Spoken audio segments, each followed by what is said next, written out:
saya Mr. Kebumen BR Kebumen. Ini kita vlog kedua ya, vlog kedua. Kita mau ngobrol masalah sekolah murid.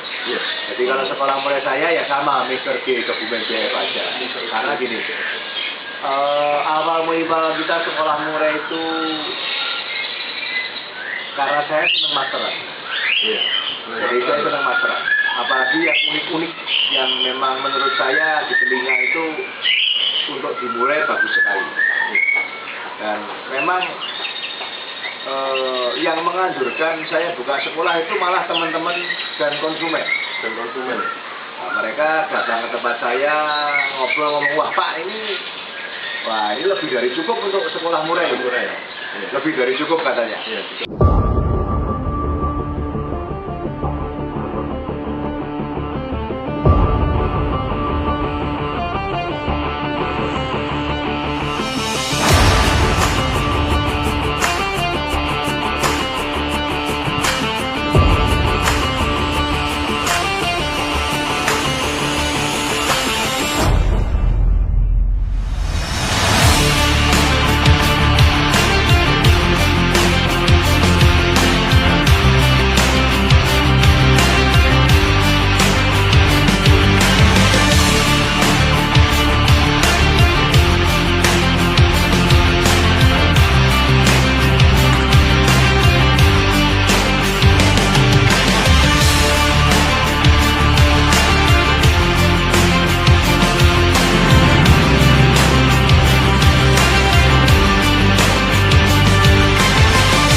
di Kebumen BR Kebumen.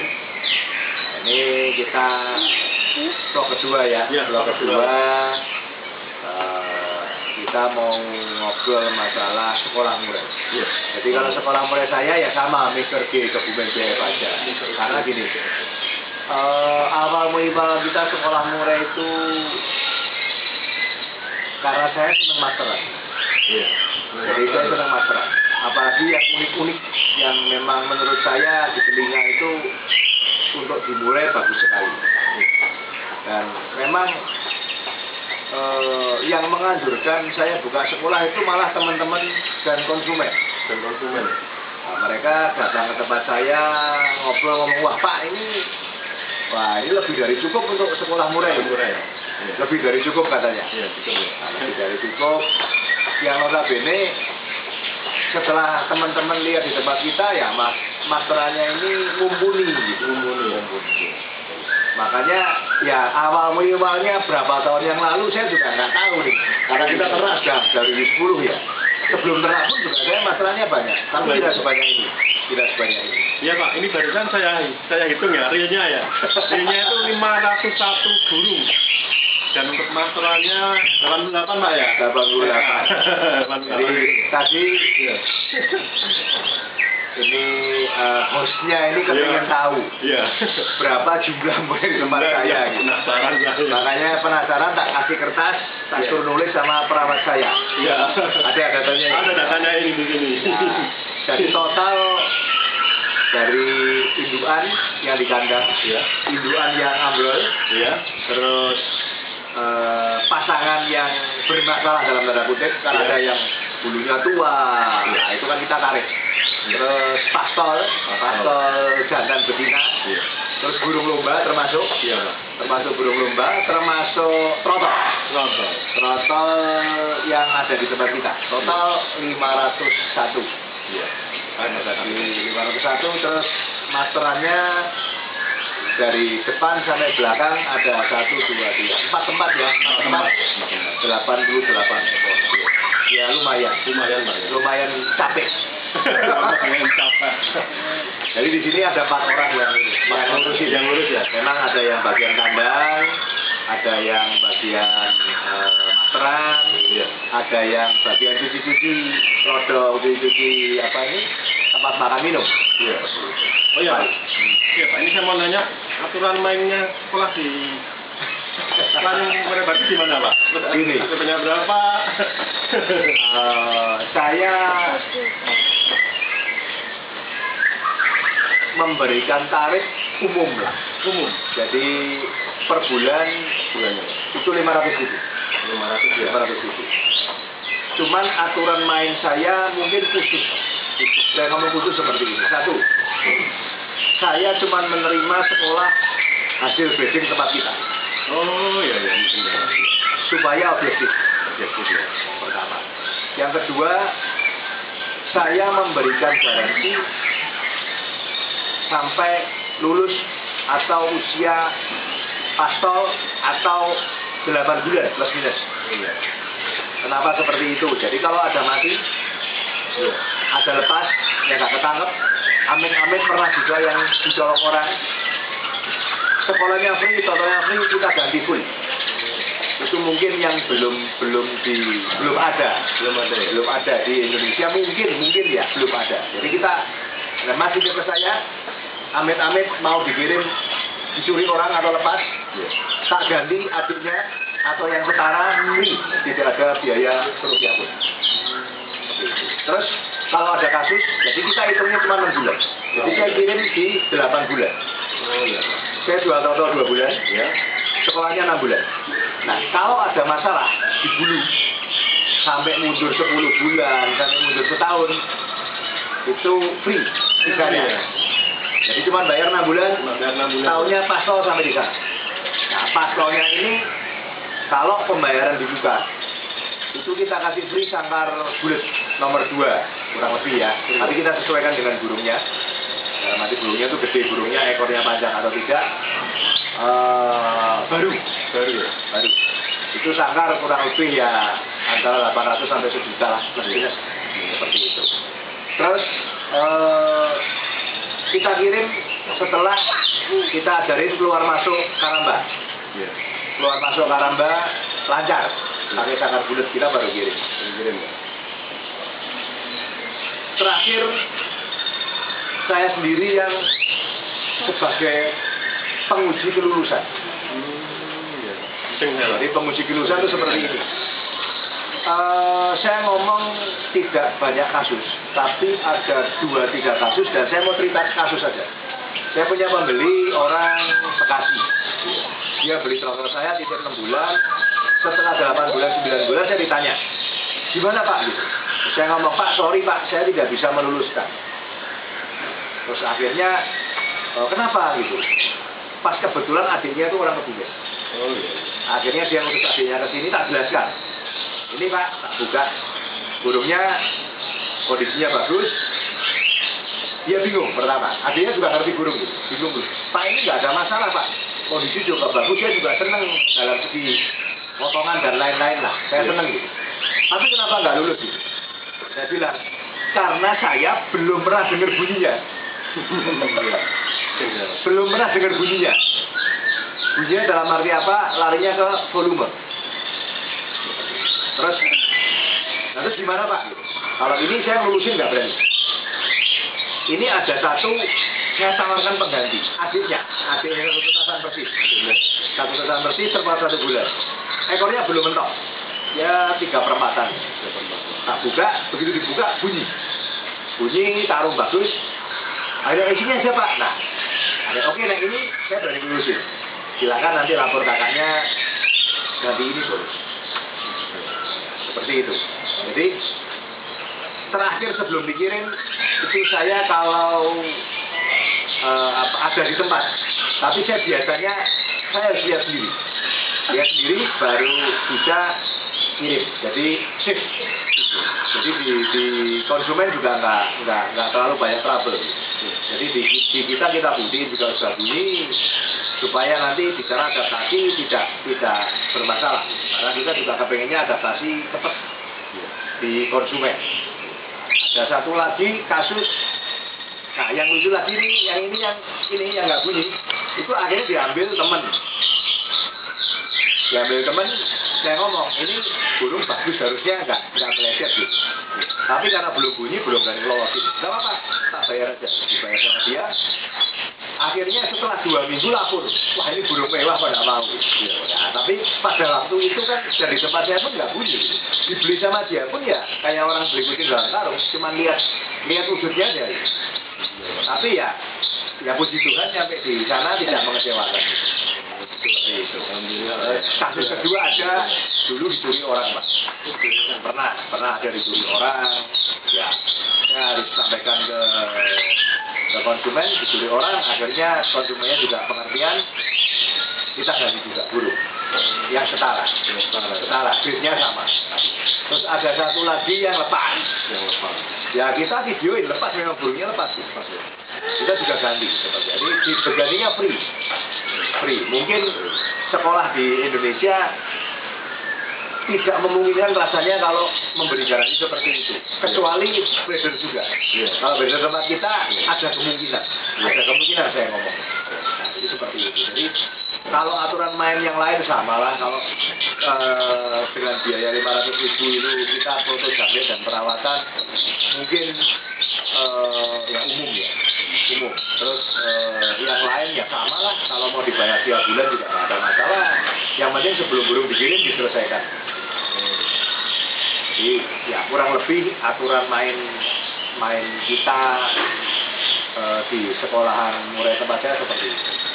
Dan memang gini, karena saya kan main prestasi ya. Jadi kalau saya ngomong hampir nggak ada kalahnya.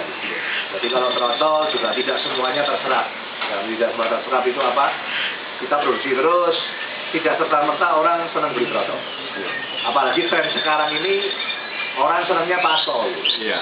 Betul ya. Senangnya pastol. Akhirnya ya mau nggak mau kita jual pastol lah. Kan seperti itu. Jadi kalau kita main prestasi ya kalau nggak laku trotol kita jual pastol. Kalau sampai pastol ada yang nggak laku juga ada. Makanya jadi segitu banyak kan gitu. Kalau nggak laku, maburin lagi aja. Oh iya. Maburin lagi, coba lagi, lebih bagus. Siapa tahu laku, ya laku. Laku prestasi lah. Ya pasti lebih mahal karena kita nyari settingan juga nggak gampang gitu. Jadi saya juga di sini kalau sudah lewat pastor belum ada yang punya, di Kebumen sih ada beberapa niche di temen yang untuk cari settingan. Butuh cari settingan, mau ada video lomba, kita jual lebih enak dan bisa yang masih lebih mahal. Kalau memang masih nggak laku lagi ya kita masukin kandang lah, karena ya memang secara terah ya kita memang main terah prestasi. Jadi kalau di tempat saya seperti itu kurang lebih aturan mainnya. Dia tidak ada tertulis, tapi teman-teman yang titip banyak yang kita pun kita kasih tahu. Ya kita tidak mau merugikan konsumen. Prinsip saya itu saya tidak mau merugikan konsumen. Karena kita pede. Kalau amit-amit mati lepas dicolong orang itu sudah risiko kita ngomong peternak itu risikonya pasti ada. Pasti ada tidak risiko. Jadi risiko itu supaya kita yang tanggung saja. Kalau saya kan peternak hampir nggak ada kalahnya gitu. Modalnya induan kasare. Biarpun induannya tanda kutip bunyi toh. Bunyi harganya maksudnya. Tapi kan ya saya lebih menjaga itulah. Jadi supaya enak dengan konsumen ya sudah. Kalau ada halangan yang seperti itu masih tanggung jawab kita 100%. Termasuk kita kirim barang atau kita kirim burung. Kita memberikan garansi sampai di tempat kalau mengikuti aturan kita itu seminggu lah sehat ya sudah kita lepas. Dan kita kirim keluar pulau itu kalau ngikutnya dalam arti packingan kita packingan pakai ini karamba besi. Pakai karamba besi kita potong kakinya supaya volumenya nggak gede. Dan saya memang selama ini pakai Yesa Kargo Semarang yang sudah ya hampir 10-14 tahun bersama dengan kita.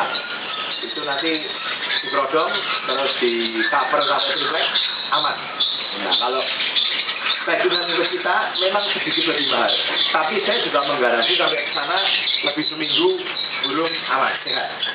Kalau sampai di sana ada trouble sebelum seminggu masih tanggung jawab kita. Jadi kita tanggung jawab penuh. Jadi ya kalau orang Jawa bilang you buy more you get more. Rego nggawa rupa. Jadi kalau ongkosan kita memang lebih mahal ya kita pakai yang lebih baik. Eksperti lebih baik, secara tanggung jawab juga lebih baik. Jadi tapi kita kembalikan ke konsumen juga lagi. Karena ada beberapa yang minta, dikirim pakai buah Pak, biar lebih murah. Dikirim pakai sekali tadi lebih murah. Kalau yang seperti itu memang saya punya tanggung jawab setelah saya serah terima ke ekspedisinya. Contohnya konsumen A kirim ke luar pulau, dia tunjuk, saya mau kepengen ke sana Pak. Nanti serahkan di sana aja ya. Tanggung jawabnya selesai di kargonya. Mau di kargonya, mau di packing pakai pensil lah, mau dibagi pakai buah lah, itu bukan tanggung jawab saya. Saya serah terimakan, saya video bahwa sehat. Setelah itu bukan tanggung jawab saya. Ada, cuman kita kembalikan ke konsumen. Cuman rata-rata mereka ikut kita. Itu ya sekelumit sekolah di tempat kita. Kalau secara umum di tempat kita kan masih lihat tadi ya. Jadi kalau kita mudah kandang, di depan kandang kita ada master. Jadi dari telur, netes, sampai dipanen mudah kandang, 7 hari atau mudah kandang, itu selalu terdengar master. Setelah itu kita di ruangan sini Mas, yang samping ini, ini saya usahakan sampai umur 2 bulan lebih. Jadi kalau orang Jawa bilang nggak kayoman dengan burung tua. Jadi kurang lebih seumur. Nah, setelah di sini mulai ambrol, kita pindah ke depan. Yang lorong. Di lorong itu di depan itu usia sampai mulai ambrol sampai pasol. Di situ.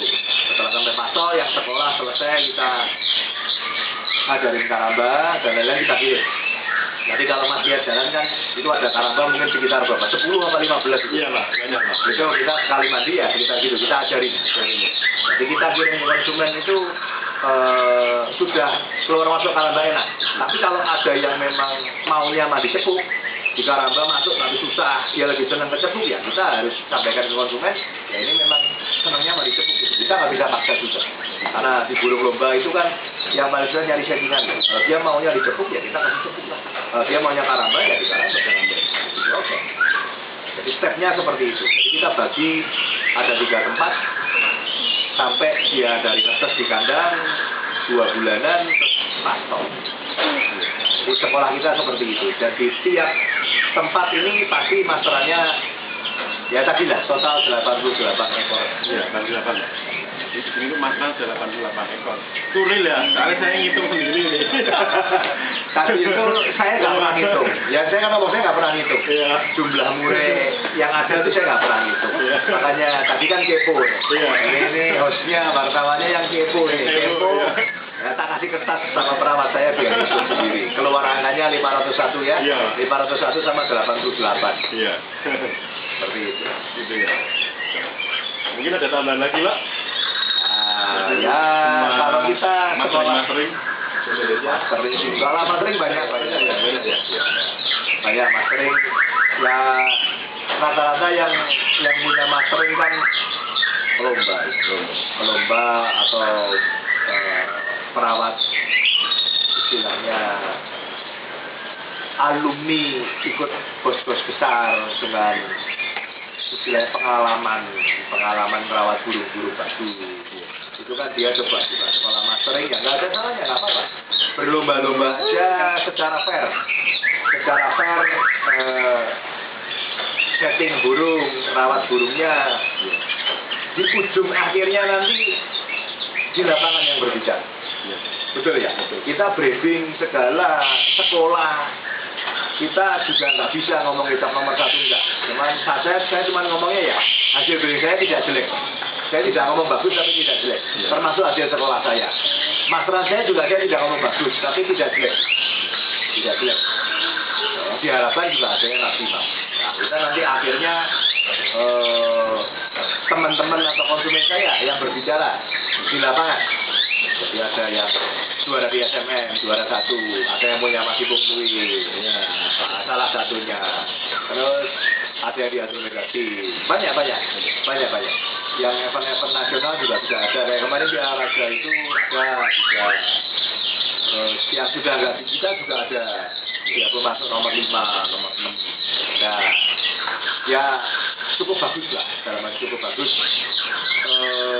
Bisa diterima di konsumen dan bisa diterima di lomba. Karena saya lebih senang burung itu menjadi prestasi atau juara setelah di konsumen.